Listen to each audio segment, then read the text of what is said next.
Ya tamanjong may nang kumanguna batume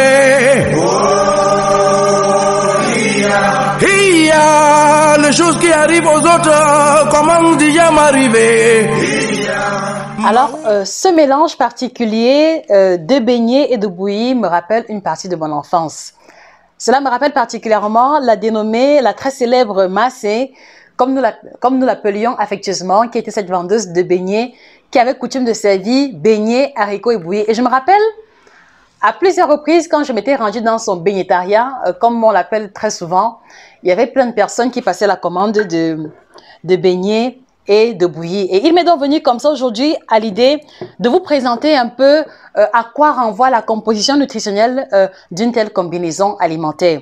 Vous l'aurez deviné, c'est la thématique qui nous unit ici ce jour. Nous vous décortiquons, nous passons au bistouri, nous passons sur la table de l'opération chirurgicale la combinaison de beignets et de bouillie.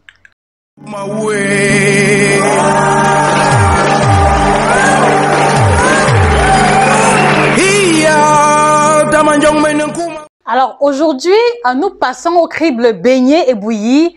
Je n'irai pas jusqu'à dire que c'est un scandale alimentaire, non, mais je dirais que c'est un aliment dont nous devons remettre grandement en question la forte consommation. Vous pouvez consommer les beignets bouillis en passant une fois en passant, mais si les beignets bouillis font partie de l'ossature de votre alimentation, alors il y a problème.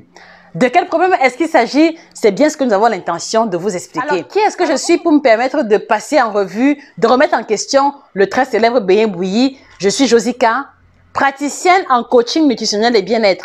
Entendez par là une professionnelle de la nutrition spécialisée en alimentation tropicale. Et donc du coup, au sein de l'alimentation tropicale, je prends l'engagement ferme de vous présenter les meilleurs aspects de notre alimentation en Afrique et également de vous présenter d'un côté les limites ou alors les erreurs alimentaires que nous commettons très souvent. Et donc aujourd'hui, nous avons retenu comme ça pour passer en revue le beignet bouilli. Alors au commencement, il faut comprendre que dans les beignets et la bouillie, on a essentiellement deux classes alimentaires, principalement les glucides à au moins 90% et très peu de lipides qui vont se retrouver au niveau de l'huile de friture des beignets à une teneur vraiment réduite.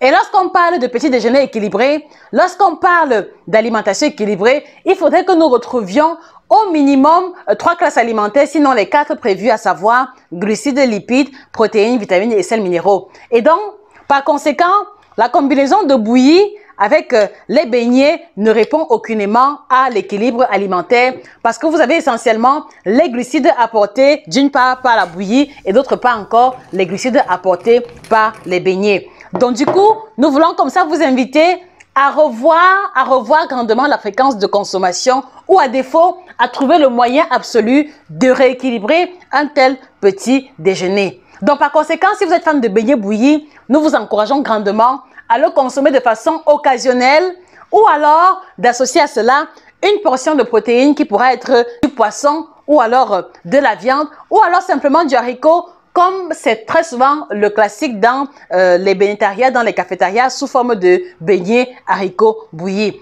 Et ce sera également pareil si vous êtes fan de bouillie avec le pain. Donc du coup, vous comprenez que dans le bol de bouillie, on n'a que les glucides et également le pain n'apportera que les glucides. Donc voici encore une combinaison alimentaire plus catastrophique parce qu'ici, on n'a qu'une seule classe alimentaire. Donc du coup, nous voulons vous inviter comme ça à ne plus vous retrouver hors jeu lorsqu'il s'agit d'alimentation parce que, il faut le dire ainsi, beignet bouilli ou alors pain bouilli est comme ça un hors-jeu alimentaire que nous ne saurons vous encourager de perpétrer. Donc voilà en gros, chers téléspectateurs, à quoi se voulait notre échange, à quoi se voulait cette opération chirurgicale rapide concernant le très célèbre beignet bouilli ou pain bouilli. Vous l'aurez compris, trouvez le moyen d'ajouter à cela une classe alimentaire riche en protéines ou alors de débarrasser ou les glucides ou la bouillie pour ne retenir qu'un seul. Nous vous fixons rendez-vous très prochainement pour une autre thématique concernant l'alimentation. Mais en attendant, nous vous invitons grandement à vous abonner sur la page et en cliquant sur l'icône de notification, vous aurez davantage de contenu nutritionnel adapté à notre contexte africain. Passez une excellente journée et que le bien-être vous accompagne encore et toujours.